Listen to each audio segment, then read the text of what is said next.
I'm still very bullish on Say. And even though many people out there are saying that, oh, Say is kind of done and all this type of stuff, I still do believe in its future. And the idea of Say maybe going to the price of $10, that wouldn't surprise me whatsoever, even though it may never happen. However, again, even though nothing I say is financial advice, when I take a look at Say, I do like its fundamental qualities because a lot of people refer it to being very fast. And it's just not some random claim because allegedly, when we take a look at, say, for instance, right, the transaction finality time is around 380 milliseconds. So that's less than half a second. Now, some people may be thinking, okay, isn't that kind of the standard? Well, not really, because we have to take a look at the transaction finality time of Bitcoin, which is around an hour long. So that's very long. Again, we take a look at something like Ethereum now, that's a little bit better, right? That's around 6 minutes.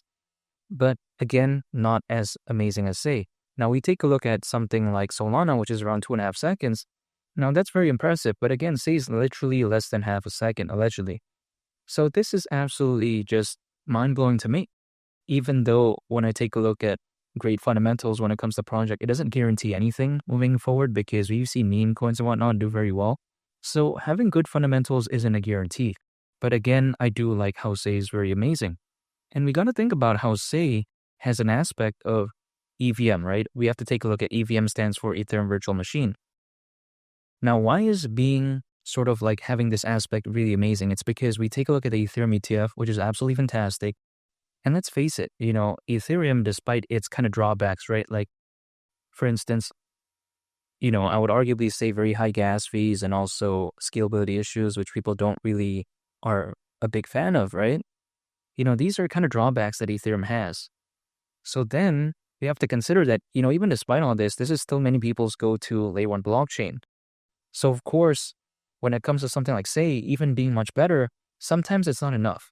Sometimes it needs to also, I would say, have an aspect of EVM, which it is allegedly doing. So this is why I like Say so much, because I think Say is kind of understanding that, okay, if we're just kind of doing this alone, it could be good, but why not, have the assistance of another project, let's see, having an aspect of EVM. Why not, right? Again, that's the way you take a look at it. Other projects out there, they refuse to do this type of stuff.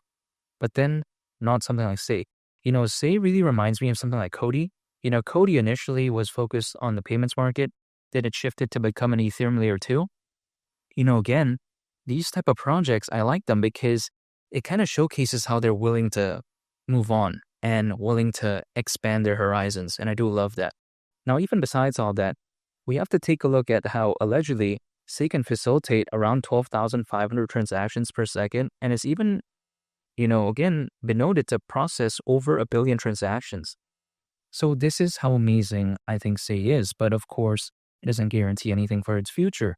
But what I do like about Say as well is the AI projects, right, on its ecosystem, because the way I view it is that AI, I think, is going to be a big narrative. I get it. A lot of these AI projects really aren't doing the best as of right now, but we have to take a look at how, according to Grandview Research, the AI market is expected to be worth nearly $2 trillion by 2030.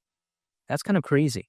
Now, that's just a prediction, right? But the way I take a look at it is that it's kind of crazy to even think about that.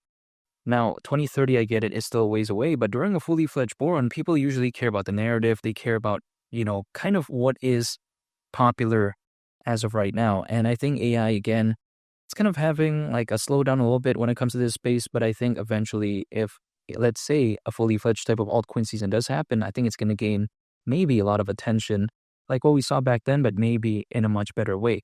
So I think this is just a waiting game at this point. I think Say is very fantastic. I think it's rock solid. And again, it's a no-brainer for me. Now, could I be wrong? Absolutely, because I can't tell the future.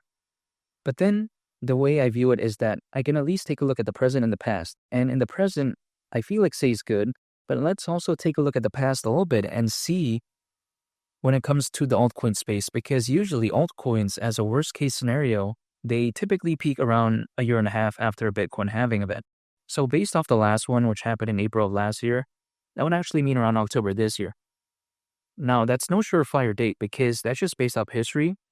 And the way I view it is that things could always be different. So whether or not it happens later or maybe earlier, which would be amazing, but let's say whatever the timeline is, I can only control myself.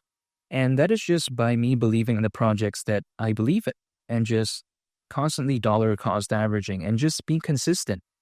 That's the way to take a look at it. Because for me, this is not a sprint, it's a marathon. So if I have to wait, fine.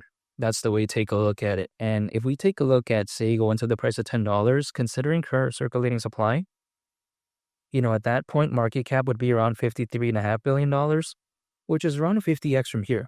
Now, say again, may never ever reach that, but the way to take a look at it is we have to see how back in 2021, which I think the factors are actually a lot less bullish back then because during the peak of that bull run, there was around 300 million crypto owners. Now, according to Crypto.com research, there's over 600 million. If let's say in 2021, BNB was able to reach over $100 billion in market cap, why can't something like, say, maybe go to a market cap that is around 53.5 billion this time around? Let's say if there is a fully fledged type of altcoin season, even though it may never happen, but I'm just saying the idea of $10 wouldn't surprise me whatsoever during this bull run, and I like the narrative of Say.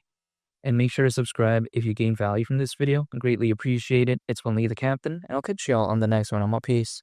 Bye.